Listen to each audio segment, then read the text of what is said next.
Bien, buenas tardes, hermanos. El Señor les bendiga.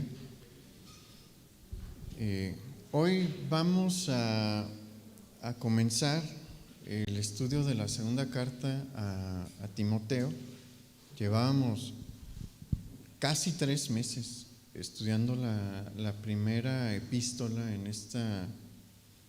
esta serie que se titula Cartas a un hijo espiritual, y el miércoles pasado terminamos el estudio de la primera carta, y hoy comenzamos a estudiar la segunda carta a Timoteo, y el mensaje de esta mañana todavía se titula Guarda el tesoro de la fe que te fue encomendado. Y mire, la segunda carta a Timoteo tiene una naturaleza completamente distinta a la primera carta que le escribió Pablo a Timoteo. Si usted se acuerda, la primera carta, la primera epístola, se escribe entre el 63 y el 64 después de Cristo, después de que Pablo fue declarado inocente por el tribunal de César, ¿no? Y también la primera carta se escribe durante su cuarto viaje misionero, en pleno viaje misionero. Entonces, Pablo está en la primera carta pues en una posición sumamente distinta a la que va a tener durante la redacción de la segunda epístola, porque la segunda epístola se escribe cuando Pablo está en su segundo cautiverio romano. Y ¿quién lo tiene cautivo? Bueno, la instrucción salió desde el trono imperial. Nerón, el emperador Nerón, captura a Pablo entre el 66 y el 67 después de Cristo, y la situación también en la que Pablo está encarcelado es bien distinta a la situación en la que estuvo durante su primer cautiverio. En el primer cautiverio, Pablo está bajo arresto domiciliario, y pues seguramente había quien le apoyaba económicamente y le rentaron una villa ahí en Roma, seguramente bastante cómoda. Y el arresto domiciliario no implicaba que tenía que estar siempre en la casa.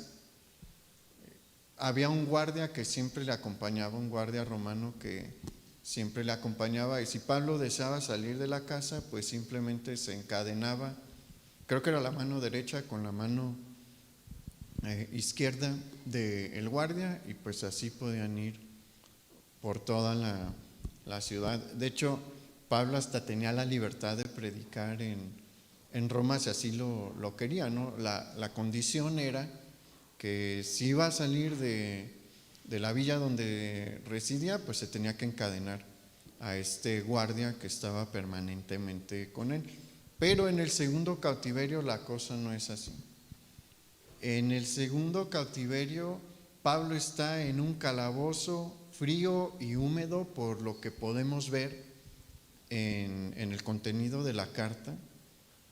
Y en el contenido de la carta podemos también ver que a los amigos de Pablo que estaban en Roma les costó trabajo encontrar a Pablo, les costó trabajo saber en qué calabozo lo tenían. En la primera carta, Pablo pues está con mucho ánimo predicando por Europa. En esta segunda carta, Pablo sabe que le queda poco tiempo. Pablo sabe que su tiempo aquí entre los vivientes está terminando, y le escribe una última carta a su discípulo más importante, que es Timoteo. Y esta epístola es de suma importancia porque la mayoría la considera como una carta de despedida por parte del apóstol Pablo. Y es el último documento escrito por él del cual tenemos registro. Y toda la carta está impregnada de la conciencia que tiene Pablo sobre esta situación, sobre que pronto va a morir. Muy probablemente Pablo ya tiene fecha de ejecución. Las ejecuciones, hasta en la actualidad, en los países occidentales, porque en Medio Oriente y en Asia es otra cosa, pero en los países occidentales, cuando se le da la sentencia de muerte a algún criminal, no lo ejecutan luego, ponen una fecha en 3 meses, en 6 meses y así no son ejecuciones inmediatas, salvo casos muy excepcionales. Y esto pues es el mismo protocolo desde el tiempo de los romanos. Los romanos no, a menos, en el caso de Pablo, porque acuérdese que Pablo era ciudadano romano, a menos de que hubieran hecho algo increíblemente grave, los ejecutaban en el momento, ¿no? Pero al ciudadano romano pues le daban todavía un tiempo para que arregle sus cosas después de que le dan la sentencia de muerte. Es probable que Pablo ya tenga una fecha de ejecución y por eso decide escribirle también a Timoteo. Hay 3 motivos que los estudiosos señalan, los cuales movieron a Pablo a escribir esta segunda carta. El primero es muy personal y vamos a ver que si usted lee esta carta va a encontrar que esta carta es todavía más personal que la segunda. Que la primera. En ella se manifiestan muchas emociones por parte del apóstol Pablo. Y bueno, el primer motivo es totalmente personal. Es claro en la carta, cuando leemos la carta, que Pablo quiere ver a Timoteo una vez más. Pablo desea ver a su discípulo por última vez y está solo aparte. La mayoría de sus discípulos que estaban con él en Roma lo abandonaron. El único que está junto con él ahorita es Lucas. Y pues Pablo siente la necesidad también del apoyo de su gente querida, ¿no? Y por eso le escribe a Timoteo. La segunda motivación que mueve a Pablo es que tiene una preocupación por la condición de las iglesias en general. Todas las iglesias a lo largo del Imperio Romano están sufriendo y experimentando la persecución que ha desatado Nerón. Nerón en el 64 después de Cristo declara al cristianismo como una religión ilegal y establece como pena a cualquiera que practique el cristianismo la muerte. Está penado con la muerte practicar el cristianismo en el Imperio Romano. Y bueno, esta ley de Nerón no detuvo a las iglesias. Las iglesias no dejaron de existir y el cristianismo no dejó de florecer. En medio de la adversidad que implicaba la persecución, el cristianismo siguió creciendo, pero Pablo está experimentando en carne propia las penas de la persecución y le preocupa cómo está el resto de la iglesia y quiere escribir algo también para animarles.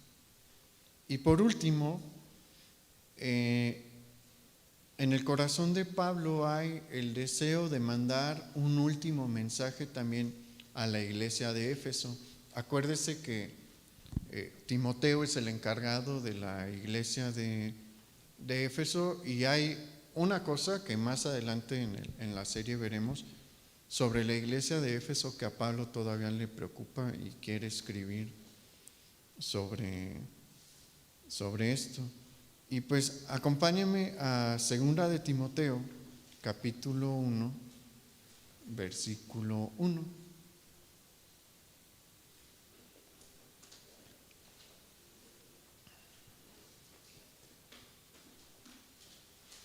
Hay una temática que se va a repetir mucho en la carta y consiste en un mensaje por parte de Pablo para Timoteo para que él entienda que va a recibir la antorcha de la fe y es su trabajo mantenerla encendida, y sobre eso vamos a estar hablando. Ahorita vamos ahí en 2 de Timoteo, capítulo 1, versículo 1.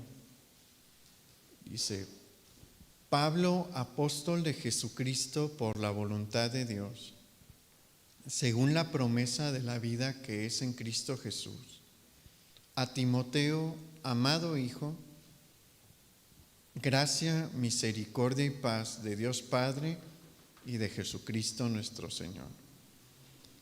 En el saludo podemos ver que Pablo se sigue presentando a sí mismo como un enviado de Jesucristo. Hasta el último momento Pablo sabe cuál es su posición y cuál es su misión y quién es su Señor. Y reconoce que Él está allí no por sus méritos, sino ¿por qué? Por la gracia y la misericordia del Señor. Y eso es algo que nosotros deberíamos de hacer a lo largo de nuestra vida también. Reconocer que estamos aquí, no por nuestros méritos, sino por la gracia y la misericordia de Dios. Y en el versículo 2 vamos a ver uno de estas expresiones que nos muestran el carácter tan personal que tiene esta carta y que la va a diferenciar de la primera. Porque si se acuerda usted, en la primera carta a Timoteo, Pablo se dirige a Timoteo refiriéndose como verdadero hijo, pero aquí se refiere a él como un amado hijo. Y vamos al versículo 3. Dice el versículo 3: Doy gracias a Dios, al cual sirvo desde mis mayores con limpia conciencia, de que sin cesar me acuerdo de ti en mis oraciones día, noche y día. Y aquí hay una expresión que debemos de explicar, que ocupa explicación. Dice: doy gracias a Dios, al cual sirvo desde mis mayores. Estas dos palabras, mis mayores, en otras traducciones, en otras versiones se presenta con las siguientes palabras: como mis ancestros. Entonces ahí diría: doy gracias a Dios, al cual sirvo como mis ancestros. Y aquí Pablo va a empezar a enseñarle a Timoteo la herencia que él tiene y la herencia que Timoteo tiene. Vamos a ver que la herencia de Timoteo es muy personal, pero Pablo siempre ha estado consciente de la fe que heredó. El cristianismo es el cumplimiento de la fe y de las palabras de los profetas de Israel. Y Pablo está consciente de que sobre su vida y sobre sus manos está la antorcha que una vez sostuvieron los profetas que hablaron sobre el Mesías, es decir, todos los profetas del Antiguo Testamento. Pablo entiende el honor que se le ha concedido a lo largo de todos estos años. Estamos hablando entre 30 y 35 años, 40 años. Pablo ha podido llevar sobre sus hombros y llevar en su mano la antorcha de la fe de sus ancestros. Él es un descendiente directo de Abraham, ¿no? Y forma parte del pueblo de Israel que durante pues más de 1500 años, casi 2000 años, fue el receptor de la revelación de Dios. Y Pablo está consciente de que en este punto él es todavía el encargado de llevar el fuego de esta antorcha de la fe, pero le va a empezar a mostrar a Timoteo de que su tiempo como portador de esta antorcha se está acabando y ahora viene su tiempo. ¿Y sabe por qué esto es importante para nosotros? Porque el tiempo es nuestro ahorita. Y a mí me gustaría mucho que todos fuésemos como Pablo y estuviésemos conscientes de esta verdad. A veces no le damos el valor, la verdad, que le corresponde a todos los privilegios que Dios nos ha dado, porque mire, los profetas recibieron la revelación de cómo vendría el Mesías y cuál sería su obra como el Cordero de Dios, pero ellos estaban en una condición completamente distinta. Seguramente todos ellos quisieron ver el cumplimiento de la profecía que ellos recibieron, y ¿sabe qué? Ni uno la vio. El más cercano, Malaquías, le faltaron como 400 años para ver el nacimiento del Mesías. Y nosotros vivimos en un tiempo maravilloso porque nosotros ya tenemos el registro de las profecías mesiánicas del Mesías como el Cordero de Dios, cumplidas en eventos que tuvieron lugar hace poco más de 2000 años, ¿no? Con el nacimiento de Jesús. Vivimos en el tiempo, en la era en la que el Espíritu Santo está sobre la tierra, y vivimos en una época también en la que la predicación del Evangelio es mucho más fácil. A nosotros honestamente no nos toca picar piedra como los grandes misioneros del siglo XIX. A nadie de nosotros nos ha tocado padecer la persecución que padecieron los reformadores del siglo XVI. Nosotros llevamos una vida muy cómoda y ¿sabe algo? Somos los que menos predicamos. Es la verdad. En este punto de la historia, en nuestro país y podríamos decir en todo Occidente, es el tiempo en el que los miembros de la iglesia tienen todo más fácil y menos evangelizan. Pregúntese a usted mismo, sea honesto con usted mismo, ¿a cuántos les compartió en este año? Y no fue un año fácil, ¿eh? Este año era una oportunidad, desde el año pasado, una oportunidad excelente para compartir a las personas, porque cuando estamos pasando por dificultades, la gente tiende a ser más receptiva, pero pregúntese, ¿a cuántos les compartió? ¿A cuántos intentó evangelizar? Y no hay excusas en cuanto a que había que mantener la sana distancia. Hay tanta tecnología que no necesita estar presencialmente para evangelizar y compartir. Pero sí, pregúntese, ¿a cuántos le compartí? Mire, a la iglesia le ha costado muchísimo regresar a las congregaciones presenciales. Pero muchísimo. Hay muchos que no tienen excusa. Hay muchos que están ya vacunados, que están en una edad en la que su riesgo es poco y no vienen. ¿Por qué? Porque cualquier excusa es buena para no venir. Cualquier excusa es buena para no venir y dicen, pues lo veo ya después en Facebook o en YouTube cuando suban porque ni siquiera lo ven en la transmisión en vivo. Algo muy malo está sucediendo en el corazón de los miembros de la iglesia, y tiene su raíz en que toman en poco el tesoro que se les dio. La verdad, se toma en poco y como menos el tesoro que Dios nos dio. Decimos, soy salvo, qué padre. Y que el mundo gire y vamos a vivir bien.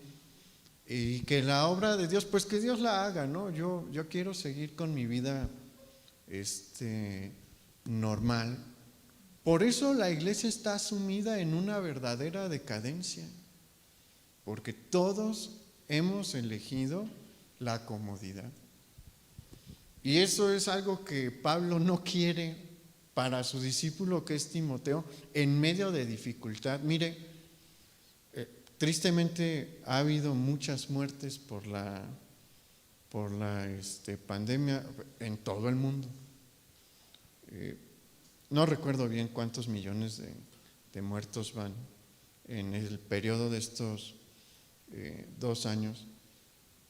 Pero pues ha agarrado esto parejo, no discrimina ni por sexo ni por ninguna circunstancia, ¿no? Quien no esté bien físicamente y esté dentro de unos grupos vulnerables y no se cuida, pues le puede ir bastante mal, ¿no? Y puede perder la vida, pero no le importa a este virus la nacionalidad. Lo mismo le ha tocado padecer muertes a Alemania y a nosotros y a Inglaterra y a Estados Unidos y a Argentina y a Irak, a Japón. Todas las naciones han tenido esta dificultad porque no ha discriminado. El caso que los cristianos vivieron durante la persecución de Nerón y las otras 10 persecuciones que hubo durante un periodo de 300 años fue increíblemente más letal para el grupo de los cristianos. O sea, estamos hablando de que murieron, si no mal recuerdo, en números gruesos, más de 100,000 cristianos en este periodo de tiempo. Y uno dice, ¿qué son 100,000? Si ahorita estamos hablando de millones. Ok, ubiquémonos en el tiempo de que estamos hablando. Ahorita hay poco más de 7,000 millones de personas en el mundo. En el tiempo de la primera persecución, en todo el mundo hay 150 millones de personas. En el Imperio Romano hay 50 millones de personas aproximadamente.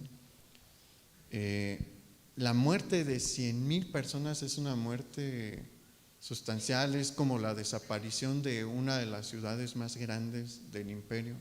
Es como si exterminaran todo Éfeso, como si exterminaran todo Antioquía, una buena parte de Roma, y todo está focalizado hacia la iglesia. Aparte, muy probablemente los números son mayores. Esos son los números que se obtienen de los registros de ejecución que sobrevivieron, aparte. Y a pesar de que estos cristianos estaban ante mortandad violenta, no dejaban de predicar. ¿Por qué? Porque el mensaje de Pablo les sirvió y entendían el regalo que Dios les dio. Entendían la herencia de que eran portadores. Y vamos a continuar estudiando este pasaje. Vamos al versículo 4.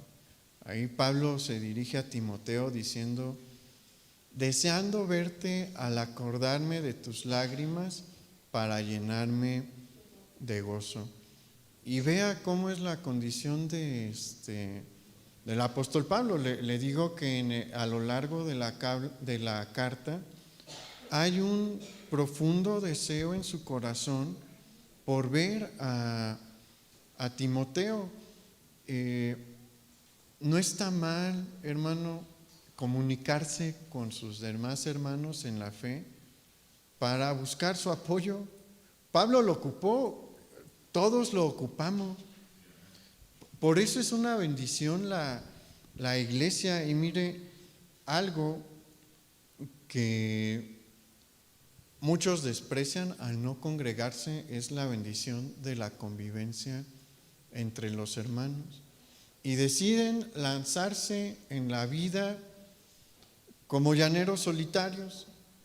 La cosa es que la vida cristiana no es tan efectiva cuando nosotros nos queremos aventar todos solos.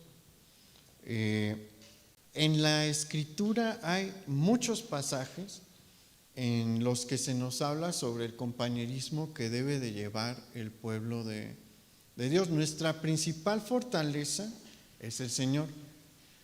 Y hay ocasiones en las que el Señor sí nos manda solos a realizar ciertas tareas, ciertas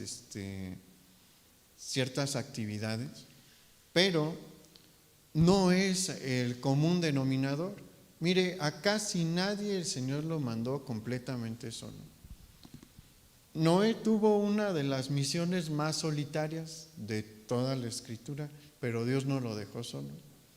De todos modos tenía a su esposa que estaba junto con él, tenía a sus 3 hijos y a sus 3 nueras. No estaba completamente solo, y por eso el Señor manda a los misioneros a comenzar iglesias, aunque sean pequeñitas, en comunidades avanzadas. ¿Por qué? Porque la convivencia y el apoyo de los hermanos es una bendición. Pero muchos lo abandonan. ¿Y sabe qué? Si usted deja de congregarse, sí se pone en un cierto riesgo, en el riesgo de que más fácilmente lo jale la corriente del mundo. ¿Sabe que esa nunca deja de jalar? A mí honestamente sí me produce una cierta desesperación ver cómo los cristianos se ponen en condiciones vulnerables por su propia voluntad.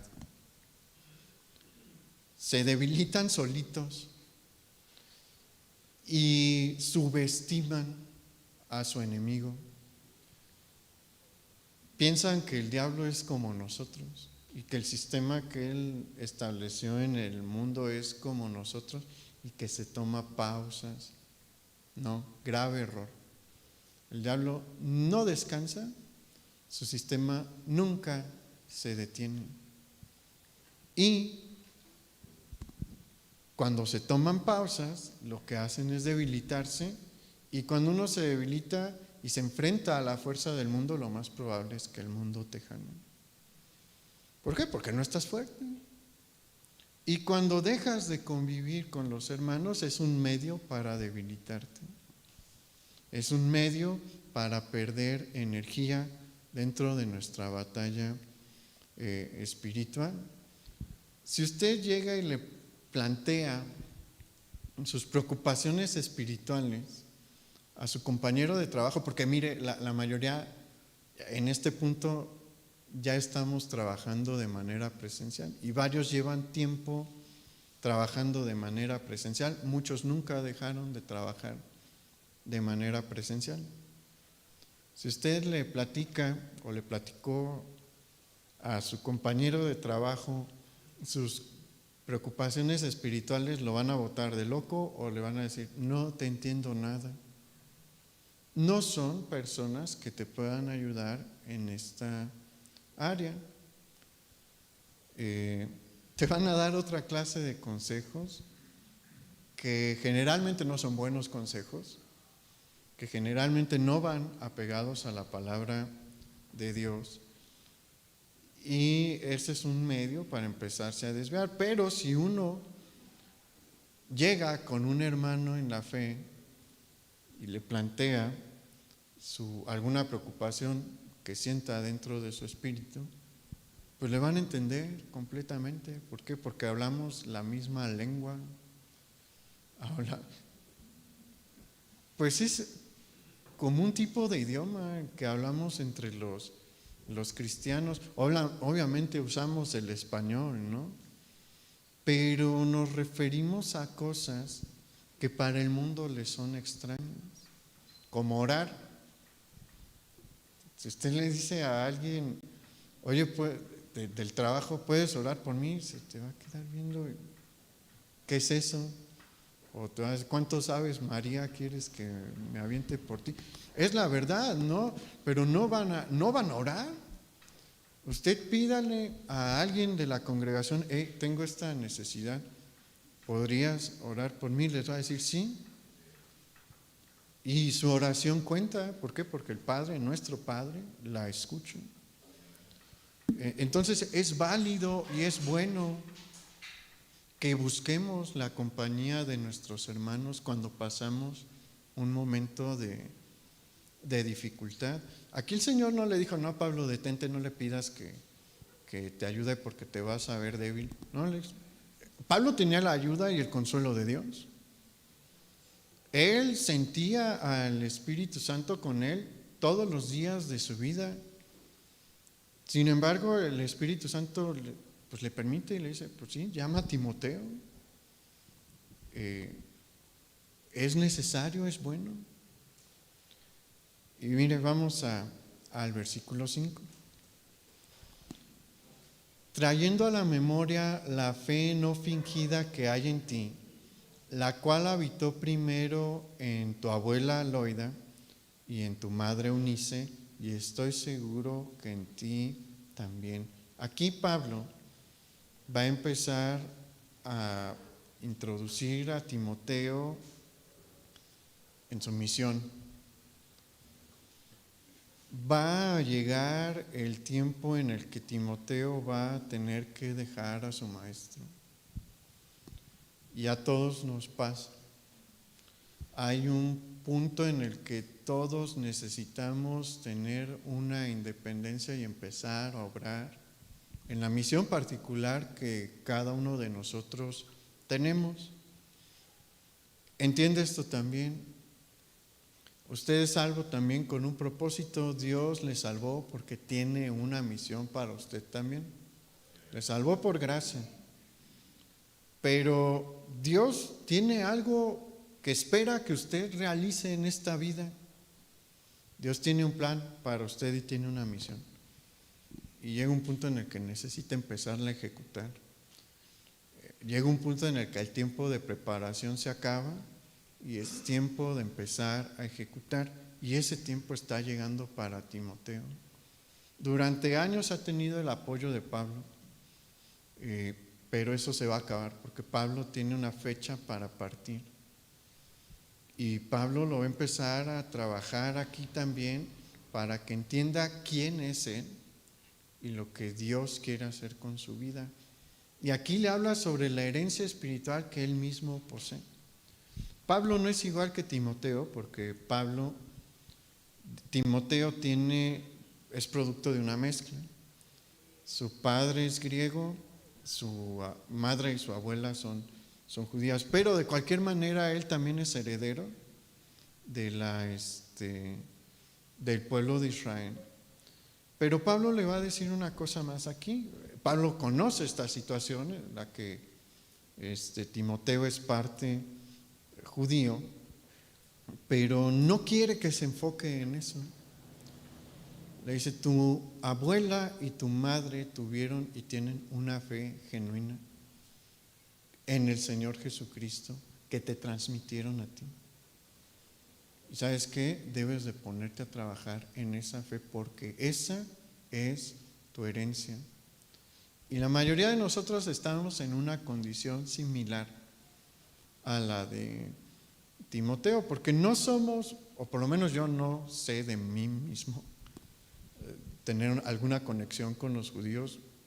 Y yo he estudiado mis genealogías, ¿no? Son de mis hobbies, pero no he hallado y probablemente no haya ningún nexo con los judíos, igual que la mayoría de nosotros aquí. Tal vez no somos descendientes de Abraham, pero recibimos la fe genuina de nuestro Señor Jesucristo y somos parte de su pueblo y somos hijos espirituales de aquellos que nos compartieron. Y Dios nos escogió para nosotros seguir llevando la luz de Jesús en este mundo de tinieblas. Aquí no nos ha tocado tener un servicio navideño en la noche, porque no tenemos reuniones en las tardes, pero cuando yo era niño y adolescente y joven, me tocó y me ha tocado ir a servicios navideños en la noche. ¿Se acuerda lo que hacemos aquí? Aquí cerramos las cortinas, ¿no? Y apagamos las luces En la noche es pues distinto porque hay total oscuridad cuando uno apaga las luces del auditorio, pero pues todos tenemos una velita, ¿se acuerdan? Así es nuestro trabajo en este mundo. Somos como esas velitas en un mundo de tinieblas totales. O sea, fuera de la luz del Evangelio que nosotros portamos, no hay más luz en este mundo. ¿Ha estado en una noche verdaderamente oscura? ¿Se ha perdido? ¿En una noche verdaderamente oscura? ¿Cómo es la situación emocional? Hay desesperación. ¿Por qué? Porque no se ve nada y la mayoría de las personas viven en esa condición. Y nosotros, en lugar de llevar esa luz para encender la vida de esas personas, nos sentamos y decimos: ¡ay, qué bonita luz tengo! La verdad, esa es la forma en la que muchos cristianos están viviendo hoy, sin entender la preciosa luz que portan y nada más contemplándola y disfrutándola y no entendiendo que su tarea es llevársela a otros. Por eso ese ejercicio,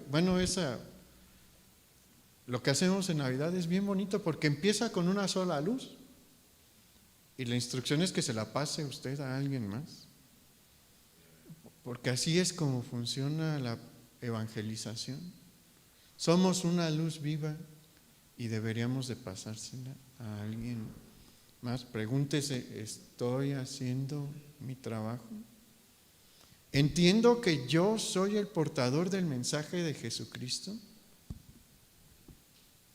Mire lo que le dice Pablo a Timoteo: por lo cual te aconsejo, en el versículo 6, por lo cual te aconsejo que avives el fuego de Dios que está en ti por la imposición de mis manos. ¿Cómo se aviva este fuego? Mire, el fuego que usted tiene es increíblemente valioso. La cosa es que no nos ponemos a reflexionar desde dónde viene y qué lugar tenemos nosotros. El fuego del Evangelio que usted lleva, Timoteo lo tuvo Pablo y lo tuvo Timoteo. Timoteo cumplió su trabajo y se lo pasó a una siguiente generación. A esta siguiente generación, entre él y otros, se le llama la generación de los primeros padres de la iglesia. ¿Y quiénes tuvieron el fuego del Evangelio ahí? Lo tuvieron hombres como Justino Mártir o Policarpo. Y ellos se lo pasaron a los obispos y a los pastores que vivieron durante los 300 años de persecución. Usted ha heredado el mismo mensaje, el mismo fuego del Evangelio que tuvieron todos estos hombres que padecieron 300 años de muerte. Usted también tiene el fuego que recibieron los hombres que durante 1000 años de Edad Media lucharon para mantener vivo el mensaje del Evangelio, y les costó muchísimo porque ahí sí los mataban rápido y no les dejaban crecer. Pero en la Edad Media hubo hombres y mujeres que conocían el verdadero mensaje del Evangelio, lo llegaban a predicar y a casi todos los mataban. Y como la fuerza del Estado en ese tiempo era tan fuerte, no podían florecer estos grupos. La fuerza del Estado mezclado con catolicismo, pero usted heredó eso también. Es parte de la historia de su fe. Parte de la historia de su fe es lo que hicieron los reformadores, que se levantaron contra imperios y contra todo el sistema de la Iglesia católica, y les dijeron: no, nosotros vamos a predicar la palabra de Dios y vamos a volver a las Escrituras. Esa es parte de la historia que usted hereda, del fuego que usted ha heredado. Igual que lo es la de los primeros misioneros que vinieron a México y los que vinieron a Morelia, para que usted y yo estemos aquí sentados predicando la palabra de Dios. Y ahorita es su turno. ¿Se da cuenta de lo que es esto?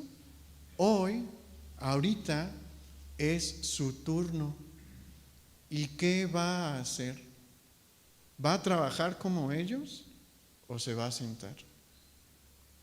Todos ellos trabajaron con muchísimo esmero, dejando que este fuego les consumiese.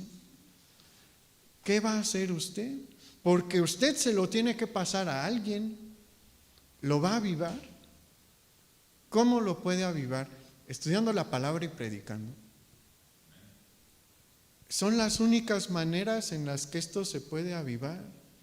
Por eso, en muchos, el fuego es ahorita como, pues nada más el pedacito de cuerda que hay dentro de las velas, y con algo de brasa allí, unas chispas, porque ni estudian la palabra ni la comparten. Pero vea, usted tiene un lugar dentro de la historia del pueblo de Dios. Usted tiene un lugar dentro de la historia de la salvación. ¿Qué es lo que quiere hacer? ¿Quiere pasar la flama o quiere nada más contemplar? ¿Quiere ser como los que trabajaron para que usted pudiera escuchar el mensaje de salvación? ¿O quiere ser un hombre mudo y una mujer muda que nada más consiguió su boleto a la presencia del Señor a través de la fe, pero que no hizo nada más? Por eso Pablo le dice a Timoteo, sabiendo que está en aflicción, ¿cómo cree que está el corazón de Timoteo? Timoteo sabe que Pablo está preso, sabe del edicto. ¿Cómo cree que está su corazón? ¿Que está súper gozoso por lo que le está pasando a Pablo? No. Y Pablo sabe, pero le dice: aviva el fuego que tienes. ¿Por qué? Porque hay una tarea que cumplir. Y eso nos está diciendo el Señor hoy también: aviven el fuego que tienen, porque hay una tarea que cumplir. Y mire, vamos a los siguientes versículos. Vamos a retomar el versículo 6. Dice: por lo cual te aconsejo que avives el fuego de Dios que está en ti por la imposición de mis manos, porque no nos ha dado Dios espíritu de cobardía, sino de poder, de amor y de dominio propio. Por tanto, no te avergüences de dar testimonio de nuestro Señor ni de mí, preso suyo, sino participa de las aflicciones por el Evangelio según el poder de Dios. Aquí Pablo le está diciendo a Timoteo: Timoteo, Dios no nos hizo unos cobardes. El cristianismo ha levantado de los hombres más valientes que ha habido en la historia. Los trabajos que Dios le ha encomendado a ciertos siervos suyos requieren de muchísimo valor. En varias ocasiones Pablo se refiere al creyente como un soldado, porque necesita del valor de un soldado para ser de muchas cosas que Dios le va a pedir. Pero Dios nos la pide porque Él nos ha dicho que nos ha dado un espíritu de poder, de amor y de dominio propio. Mire, ¿cómo cree que se necesita estar en cuanto al coraje de una persona para ir y predicarle a tribus de caníbales? Porque pasó. Y sabe que no solamente, que no es, muchos fueron, la primera generación de los que llegaron a ir a estas islas donde había personas, y en el África donde había grupos que comían hombres, muchos llegaron sin saber, o sea, llegaron y se toparon con la sorpresa de que no eran amigables estas personas y los sacrificaban y se los comían. Esa era la primera generación. La segunda generación sabía ya de todos los riesgos que implicaba ir a predicarles. ¿Por qué? Porque les llegaron las noticias: oye, ¿sabes qué? Tal hermano fue a predicar a esta isla y a esta región. ¿Y qué le pasó? Ya regresó. No, se lo comieron. Suena divertido, ¿no? Pero ubíquese en la situación y que Dios te diga, ve y predícanos, yo voy a estar contigo. Y si tienes que morir, yo te voy a fortalecer para que lo puedas hacer. ¿Qué tipo de valor se ocupa para hacer eso? Muchísimo. El valor que requirió Lutero para presentarse en la dieta de Worms era un valor grandísimo. Él tuvo que estar cara a cara con Carlos V. Él en ese momento de su vida es emperador del Sacro Imperio Romano Germánico, es decir, emperador de todos los grupos alemanes y emperador de España, rey de España. Está apoyando completamente la postura de Roma, y Lutero es el hombre más poderoso del mundo en ese tiempo. No ha habido una nación que lo haya podido vencer militarmente. A todos los ha derrotado hasta este punto, cuando Lutero lo enfrenta en 1520. Está en una ciudad imperial, y lo que Carlos V ordene que se realice ahí se tiene que realizar. O sea, si Carlos V dice lo queman ahorita, lo queman ahorita. Y Lutero tiene que ir ahí a decirle a él y a Roma: no me voy a retractar y no voy a abandonar la palabra de Dios, aunque me cueste la vida. ¿Qué tipo de valor se ocupa? ¿De dónde cree que sale ese tipo de valor? Mire, Pablo tuvo que ir ante Nerón en la segunda ocasión, sabiendo que era creyente. La cabeza de Pablo ya tenía precio para este punto. Y tiene que presentarse ante el emperador, y el emperador, en este tiempo la manera de comprobar si alguien era cristiano o no, y si se iba a retractar o no, era bien sencilla. Se facilitó todavía más en el tiempo del emperador Tiberio, porque lo que hacían era que capturaban a un cristiano y le decían: ¿eres cristiano o no? Y pues podían decir que no, podían decir que sí. Si decían que no, pues les ponían otra prueba. Allí en el tribunal, pues había pues nichos donde había varios dioses. Pues ve y órale a tal estatua, o ve y ofrécele este sacrificio de vino, ¿no? Había ciertos sacrificios de libación que tomaban una copa de vino y la derramaban frente a un nicho donde había una estatua, y eso era un sacrificio. O ve y bésale los pies, y se acabó, te vas libre. Muchos pues cedían, ¿no? Por la presión. Pero Pablo tuvo que pasar por esto y estar frente a la autoridad imperial y decirle: ¿eres Pablo de Tarso, el líder de los cristianos? En este tiempo no hay identificación personal, no hay identificación de huellas dactilares. Si Pablo dice no soy, pues no es fácil comprobar la identidad de una persona, ¿no? Imagínense el valor que se ocupa sabiendo, Pedro ya murió para este punto. El valor que se ocupa para decir: sí, soy Pablo de Tarso y soy creyente y creo en Jesús. Y Jesús es mi Señor. Se necesita un valor muy, muy fuerte, porque sabe Pablo bien lo que le viene después. Pero Pablo le está diciendo a Timoteo: tú tienes este mismo espíritu y van a venir problemas a tu vida, porque esta ley no se va a cancelar pronto. Y tú anima a la iglesia y anímate tú, porque tienes un espíritu de poder, de amor y de dominio propio para defender la fe, para no negar la fe.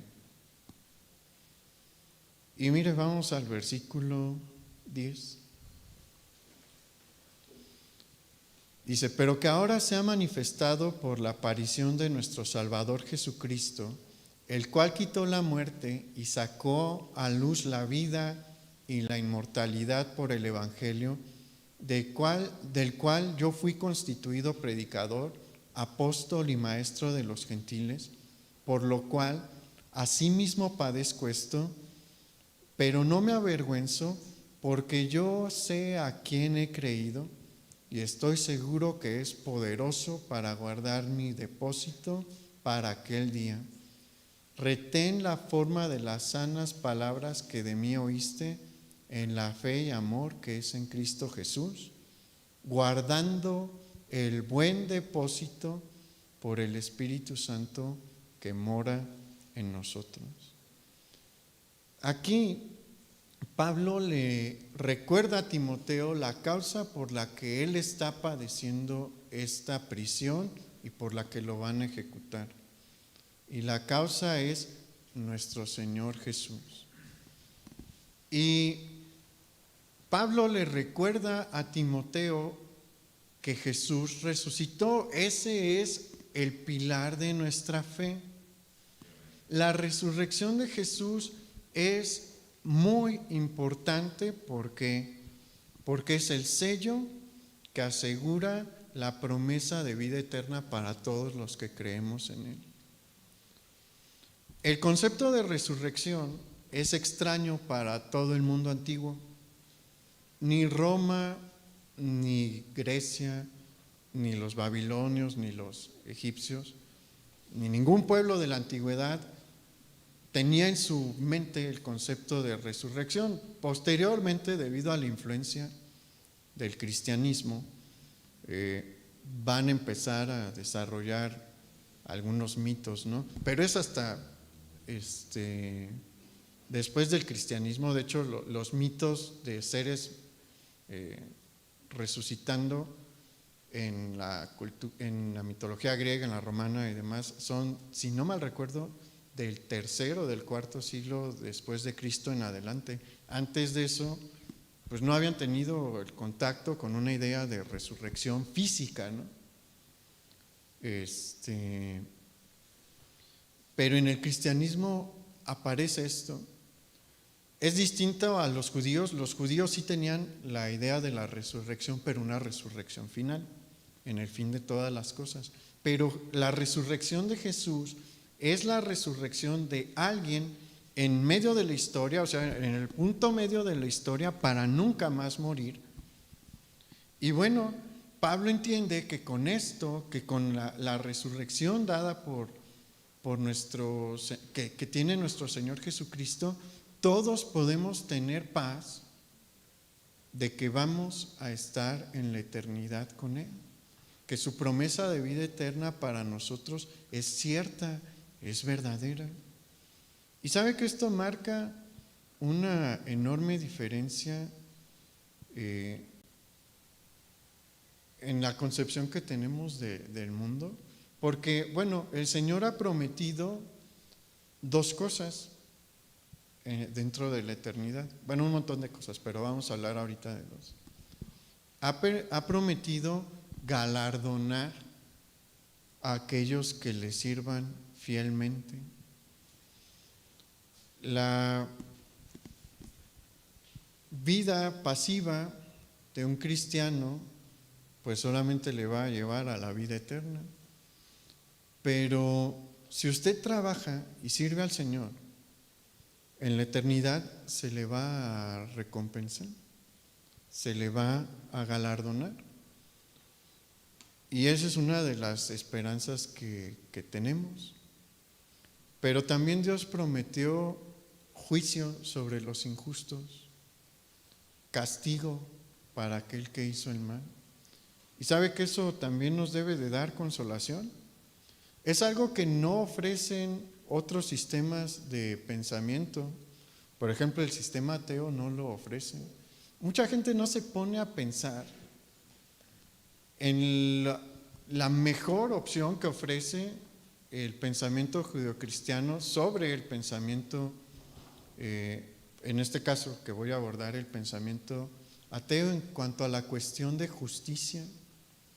Porque mire, nosotros tenemos esta promesa por parte de Dios, que a pesar de que un hombre malvado no haya recibido justicia aquí en la tierra, como es el caso de muchos, y ahorita le voy a dar ejemplos, cuando estén delante de su presencia van a recibir justa retribución. Ahí todos recibirán justicia. Eso no existe en el pensamiento ateo. ¿Por qué? Porque desde la perspectiva atea no existe algo después de la muerte. Con la muerte se acaba todo y la muerte imposibilita que las víctimas de hombres terribles tengan justicia. Mire dos casos. Uno es Hitler. Hitler es el responsable de la Segunda Guerra Mundial y del Holocausto, en el que mueren millones de judíos en los campos de concentración. Él se suicidó. La versión oficial es que él se suicidó y pues ya, se acabó. No hubo justicia para los demás en esta tierra, pero hay casos peores. Dentro del mismo nazismo alemán, ¿ha llegado a escuchar de Josef Mengele? Josef Mengele era el médico del campo de concentración Auschwitz-Birkenau, el campo de concentración más grande de la Alemania nazi. Estaba en la zona de Polonia. Y este hombre hizo cosas terribles. Hay veces en las que uno se pregunta cómo un ser humano puede hacer cosas tan espantosas, ¿no? Realizó experimentos humanos con siameses y con gemelos a placer, grotescos. En uno conectó las arterias principales de dos gemelos para ver si podían vivir así. Y entre otras atrocidades, ¿no?, graves que este hombre realizó, él logró escapar a Argentina. No lo capturaron a Mengele cuando cae el Tercer Reich. Se escapa a Argentina y en Argentina vive varios años bajo una falsa identidad y pues trabaja como médico. Y en Argentina, por la Mossad, se pone pues peligrosón la cosa para él, porque obviamente su cabeza tiene un precio. El servicio secreto israelí está cazando a este tipo de criminales y huye a Brasil. Y todavía en Brasil está más a gusto porque el clima es mucho mejor. ¿Sabe cómo murió? Por un accidente en la playa. Estaba disfrutando de la playa, del sol, el agua, la arena. Se resbaló y se desnucó. ¿Y quién hizo justicia para...? O sea, se da cuenta que este monstruo no tuvo, nadie lo llevó ante la ley, no tuvo ningún tipo de castigo, pasó su último día en la playa, en las playas de Brasil, y desde la perspectiva atea, pues ya se amolaron, ¿no? Él se la pasó muy bien. ¿Qué pensamiento es mejor? ¿Cómo cree que le va a ir a Joseph Mengele cuando Dios lo juzgue? Dios iba a aplicar justicia. Entonces, ve el gran mensaje que usted tiene, la gran esperanza que usted porta. ¿No es tiempo de que nos pongamos a hablar sobre esto? ¿No es tiempo de que le llevemos a otros el mensaje de salvación? Mira, a mí me da gusto saber esto. En Apocalipsis 20 se nos habla sobre el gran juicio del trono blanco. Se me hace horrible que un criminal como Mengele se haya salido con la suya aquí en la tierra, pero sé que no se le va a escapar a Dios. Y eso también es algo que anima. Tenemos el mensaje de salvación, pero tenemos también un mensaje de justicia eterna. ¿Qué va a hacer? Esa es la gran pregunta de este mensaje. ¿Vamos a seguir sentados y a gusto? ¿O vamos a valorar el tesoro de la fe que nos ha sido entregado y lo vamos a compartir?